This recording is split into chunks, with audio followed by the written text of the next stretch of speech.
So today, well, put it this way, we had a great weekend in our house because my dad turned 90 years of age and we had a great party for him and everything was going brilliant. And then yesterday, which was Saturday, the day after his birthday was Friday, we knew it was going to be a wet day. It's been wet all the time, it's been a wet July. Last night at about 7 o'clock I was finishing up and I went down to the house and was just changing my clothes, changing out my wet clothes to sit down for a while on a Saturday evening, and I literally got a phone call from my father and I could hear it in his voice. He was in a panic. I thought something was seriously wrong. Well, it was, but it was a different sort of a problem. And I run up and quickly seen that the house was flooded. So this is our back street here to my parents' house where I grew up. You can see sandbags which we have put around the door here. But when I came up, I'm going to just share a clip with you now from phone footage that I took. It's going to be horizontal. It was what I put up on Instagram story, but it was one of the clips that I took once I had some of the drains unblocked and the water had eased an awful lot even on this. It was a lot worse when I first came up. Right, so I'm back up at my parents' house here. My parents' house is flooded.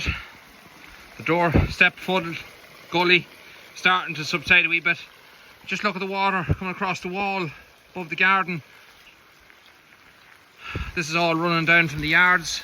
Drains can't cope, the lane's flooded. This is severe. It's subsiding a wee bit. Why are you going to keep that open? Never seen anything like that in my entire life. Just a flash flood.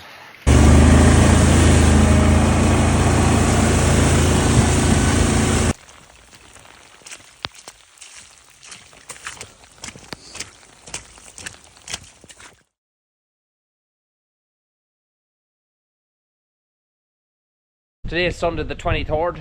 It's still raining. It never stopped since. It's not heavy rain like that was, because that was a 15-minute flash flood, and that's exactly what it was. And we're up in hills, you'd imagine we never get flooding, but you have a hill on either side of you, and that's what caused the whole build-up of water to come down. It just couldn't get into the ground quick enough. It was raining so heavy, and it was just a bit of a nightmare. So this morning, it's 11 o'clock now and we spent quite a while tidying up with some of the silt gone.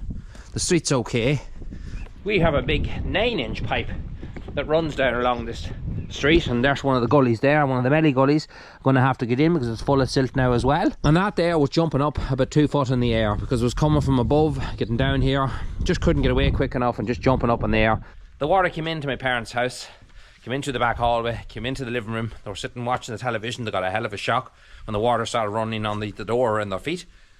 And yeah, a lovely solid wood floor has been absolutely destroyed. We're going to have to pull that floor up. We have dried it out as best we can, but underneath the floor, when you step on it, the water comes up through the boards, so there's going to be quite a bit of work to be done there.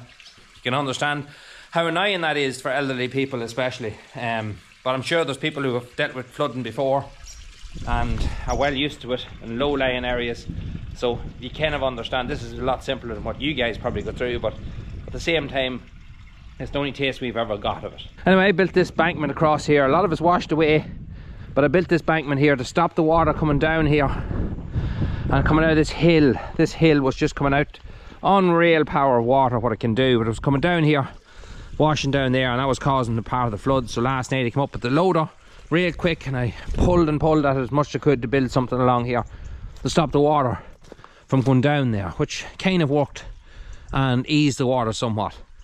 Now the water was directed down here then, and then it caused another problem where I came into the yard and it filled our tanks. So I came in here into the yard and this is all silt here, so the girls have spent a while with myself this morning and my wife Sinead. We're all at it here trying to clear off some of the silt. The tanks probably got a lot of silt into them. We couldn't stop it. It was just coming from everywhere, and it caught us completely off guard. But we built a bankment across here and directed the water on down further down there where it run down that pass and cut some big trenches the whole way down there. Here's one of our tanks here, full, right up over the slats. The one in the yard over there, up over the slats as well, completely full as well. We have another problem then in our lane that I spotted this morning. I'll show you that now.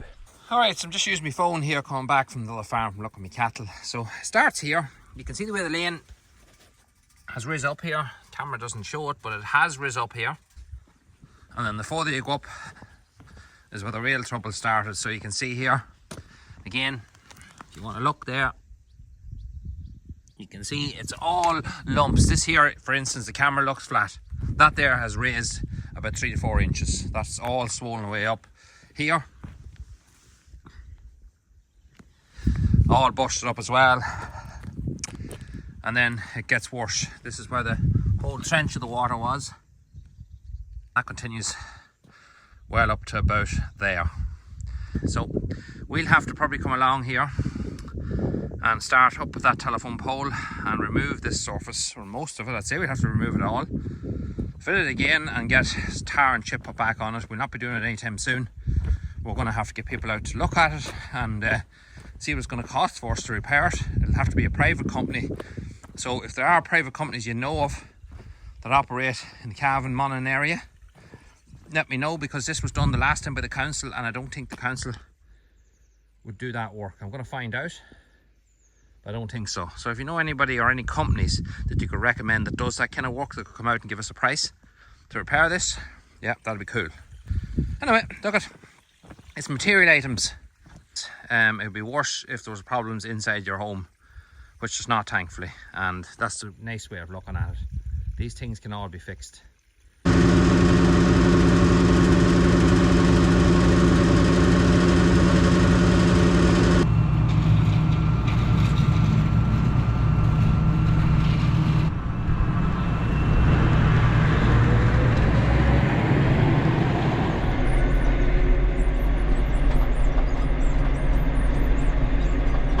Alright, so today's task is we're going to plough into this here. We're going to put a new pump here and we're going to just try to resurrect this old well.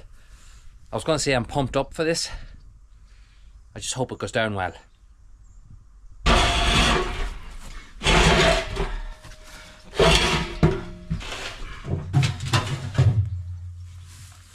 Look at that. So that's probably down to frost. Well, that makes that pump completely useless. Probably the first time that has seen daylight, I'd say, in 50 plus years. Next lovely job is tear in this roof and see what's hiding behind it.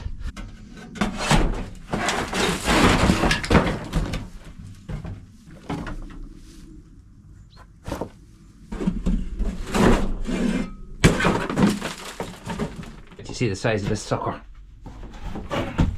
Look! My father put this roof on and he just used any old bits of timber that he could find. The galvanise is good, it just needs new timbers. Not a big job.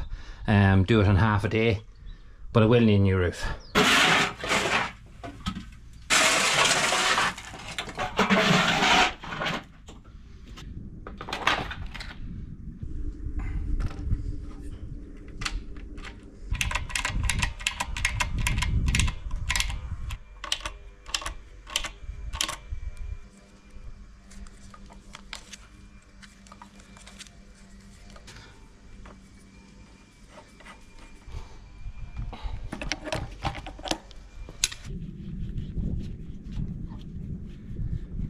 I put it in a charger.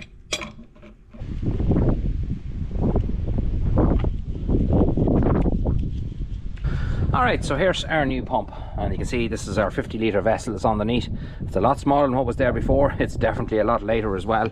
Now we've got a 2 horsepower pump sitting on top of it. We use some Filmac fittings. I was told they're the best thing to use. I was going to get some brass fittings, but Filmac is on it now and it's all hooked up. Relatively easy to do. It'll be relatively easy to wire as well. We've got our pressure gauge on the top, and we've got our brass fitting here that we just loosened to bleed the whole system out. So all to do now is to take it down. I might get a couple of concrete blocks just to keep it off the ground, or a bit of timber or something, but we can take this down now and fit it. So I'm just running a little generator outside here, and I've got this light which belongs to my Jarls and is there pride and joy, but not here today. I won't dirty it, I promise, but it's shocking handy.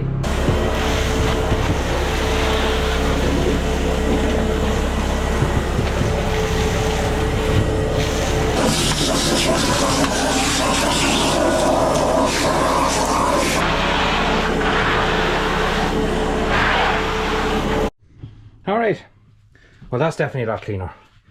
Right, we have a couple of these wire clips and stuff on the wall. I don't want to pull them out with the hammer, because if you pull them out with the hammer, a lot of times you can pull the plaster with them, so I'm just going to cut them off.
That's top end precision right there.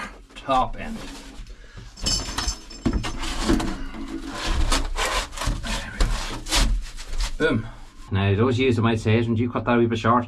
No. Heavier timber. I want to put a heavier timber in here, so I just measured. I'm going to knock out a wee bit of concrete there for the new roof. So that's why I left that notch there. Yeah. There we have it. It's all insulated. The whole way around to the door, around the far side, it's all done. Now, when I put a new frame into this door, I'll have to cut this back a little bit, and the frame will come the whole way to here. I'll put a wide frame in and put a new door. I'm not sure yet if I'll put a wooden door. That's what I'm thinking of doing, or put a steel door. But whatever I do put in, I leave it that it's hollow in the centre, that I can slide in these boards behind the door as well, so the door will be insulated too. But that's an awful lot better. I have it file taped now where all the plugs was, and I put an extra couple up here separate, so when I lift the roof off I can just lift that wee piece off. But it's all well done. There's no gaps left apart from that one. Don't look at it. Next job is we have to get some power into this house. Well, we have power coming up here, but I want to put up a kind of a power board here. I didn't want to originally fix the stuff to the wall and then put the insulation around it. I wanted to have it all just inside the insulation, so I'm going to put a bit of timber onto this here, and all we need is an isolation switch. We need a double socket, a light switch for here. So yeah, let's plough into that. Oh yeah, and this time I got my helpers down with me, and they are just sweltering in the heat. I'm going to bring them up and put the tap on their back. That's what I do some evenings, just run the tap down the spine of their back just to cool them down, because it's notoriously warm, fierce humid. So this is our feed coming in here now, our underground cable coming down from the house. So what the hell is that thing? Green fiber. I'm going to bring that up here. I'm going to bring a piece of timber down to here and just frame it out that I can put the isolation switch around about here in this area, so we don't have to put any joiners onto this and just take power straight from that. It's quite straightforward, there's nothing to it. By the way, the power is off, all disconnected up at home. I don't need to put in a trip switch or a fuse box in here, because there is one up at home on the end of this here was coming down to it, so it doesn't need a second one. That'll be completely overkill and would cause more problems than anything. So we're just going to put it exactly where it is there now. So let's frame this out and put our timber down. I don't mind our switches being low, for the very easy reason is there's going to be nothing in here. There's nobody living in here, and I hope times doesn't get that tough that I have to live in here. So we'll keep it low, just because this cable, yeah, I wish they had rolled it up and left a bit of extra, but they didn't, so we'll make do what we got.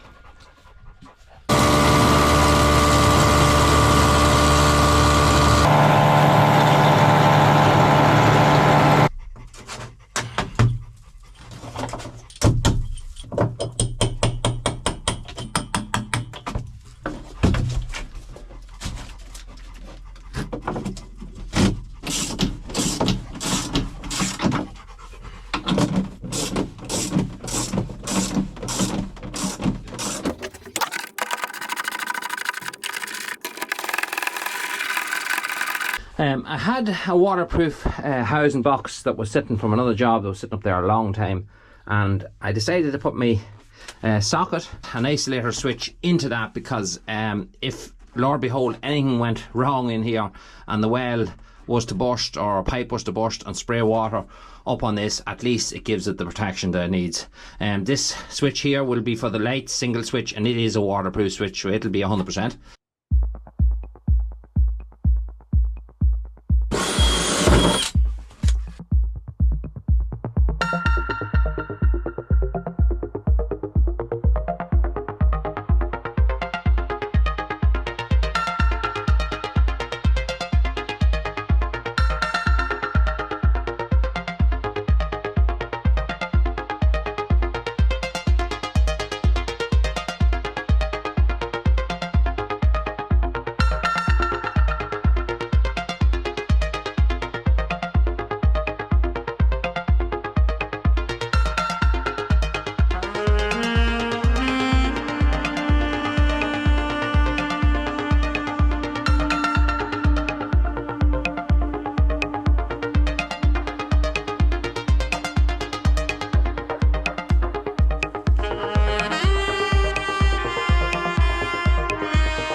That's it all wired. I left that lead there to connect to the pump, and I'm going to let my electrician do that. He's going to be coming here now this evening or tomorrow, and he's just going to go over and check over everything, make sure all's alright. He'll just have to give it a once over, certify it, just to make sure everything's right. So that's where our pump will sit, more or less. The next thing I'll have to do is plumb the thing in, but that'll not take very long. I'm not doing it today. I think we have enough done at this stage. It's insulated now, it's wired, everything is in there. We have a double socket, an isolation switch. We have our switch here as well, a waterproof switch coming up to an LED light there. Another thing I will do when we put a new roof on is I will put some sort of a heater, that when the frost does come, that it will kick in itself. When the temperature goes below a certain degree, it'll kick in and just warm this little house. It'll be very easy to warm now that it's insulated. That worked out great, and you can find the heat in here as soon as you walk in. So yeah, definitely worth doing. I have to concrete that little hole there where the pipes come up. I'm not sure if I put insulation on the floor. Should I get one more sheet and just put it on the floor as well? I will be putting it on the door, so you can let me know. Do I need to put it on the floor? But I just got a call there from a mate of mine who does our baling, and he said, do you want to mow your silage this evening? Now I rung him about an hour ago to see could I book him from next week, because I don't know what the weather's giving. It's looking like it's raining all the time, and he said, will you do it now? So that kind of caught me in the hop. If it was mowed, he'd bale it tonight. It doesn't give it any time to really wilt. We do have something that would help us with that, but unfortunately we're just at a stage now we need to get our silage made, and that's just that, like a lot of people. So the stress is on. If we got the back field done, which is the awkwardest field, which looks the worst, our hill actually doesn't look too bad, the back field is just, it really needs to be cut, and that's just as simple as that. So if we got that done and got that cleaned up this evening, it probably would be a help, a little bit of pressure off. It's just one of those years. It's an awkward year. A few of you are going to ask me the difference between the pumps, and do we look at any other different ones? Right, well, we looked at a submersible pump because a lot of you has mentioned the submersible pump. Got speaking to a company who supply them and would know a fair bit about them, and they said yes, if your well was drilled, submersible pump definitely, it fits lovely down into that housing, got a cap and all, it fits on top, it'd be perfect for that job. For a shallow well like that, that's a big open well, you could use it. You'd have to fit some sort of a shroud around it. You can't really, or you shouldn't really, just drop it into open water. So again, easy enough to do. The other part to it was submersible pump would be around about €1,100 plus the VAT. This little yoke here that you're looking at cost me almost, I mean a fraction, sweets change of €500 plus the VAT. So around about €600 in on this, and you have the whole complete unit. Even that person said to me, you'd probably be as well with something like this. And I know a lot of neighbours of mine have the same, more or less the very same system in 20 years plus, on having any bother with it, good pressure and all. So that's the reason why I went for that one there. That's what it cost. We have to take a pipe up here, a new pipe to the house as well, which is around about 250 metres. The old pipe goes up and just veers away from the milk and parlour, because my house was built just directly in line where it used to be. But it'd be nice to put a brand new pipe in. That pipe is in a long time, and has been laying a long time in the ground as well. So I have to lift that lid off and put a new foot valve into that pipe, I have to have a good look to see what the condition of the walls is like. Is it dirty? It will have to be emptied. Whether it'll have to be power washed down the whole way, I don't know. It is 12 foot deep, but I would have a lance that would wash it. And then empty it a few times. It's probably the way to go. And then when that's done and the water looks reasonably clean, we'll test it, see what the water is actually like. Another thing I would like to do is put some sort of a filter system in. They're all just things that are going into my head, but if we're going to use it for drinking water, definitely some sort of a filter system. Anyway guys, thanks for watching. Till the next one, talk to you again.